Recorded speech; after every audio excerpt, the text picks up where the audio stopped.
ഒരു ദിവസം ഹബീബായ റസൂലുള്ളാഹി സ്വല്ലല്ലാഹു അലൈഹി വസല്ലമ തങ്ങളുടെ അടുക്കലെ ഒരാള് വന്നുകൊണ്ട് പറഞ്ഞു, നബി, സാമ്പത്തികമായിട്ട് ഞാൻ വലിയ പ്രയാസത്തിലാണ്, വലിയ ഞെരുക്കത്തിലാണ്, വല്ലാത്തൊരു ബുദ്ധിമുട്ടിലാണ്. അതുകൊണ്ട് എന്റെ സാമ്പത്തികമായിട്ടുള്ള ബുദ്ധിമുട്ടുകളൊക്കെ മാറാൻ അവിടെ എന്തെങ്കിലും ഒരു പരിഹാരം പറഞ്ഞു തരണമെന്നുണ്ട്. മുത്തുനബി സ്വല്ലല്ലാഹു അലൈഹി വസല്ലമ തങ്ങള് ആ വ്യക്തിയോട് പറഞ്ഞു, നീ സുബ്ഹിയുടെ സമയത്ത് സുബ്ഹാനല്ലാഹി വബിഹംദിഹി സുബ്ഹാനല്ലാഹിൽ അസീം വബിഹംദിഹി അസ്തഗ്ഫിറുല്ലാഹ് എന്ന ദിക്ർ 100 തവണ ചൊല്ലുക. അങ്ങനെ ചൊല്ലിക്കഴിഞ്ഞാൽ സമ്പത്ത് നിന്നെ അന്വേഷിച്ചു വരും.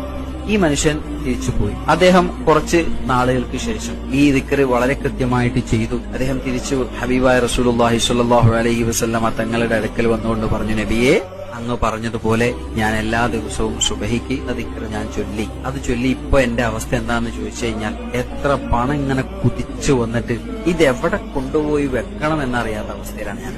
അത്രമാത്രം പണം എന്റെ അടുത്തേക്ക് വന്നിട്ടുണ്ട് എന്ന് ആ മനുഷ്യൻ ഹബീബായ റസൂലുള്ളാഹി സ്വല്ലല്ലാഹു അലൈഹി വസല്ലമ തങ്ങളോട് പറയാണ്.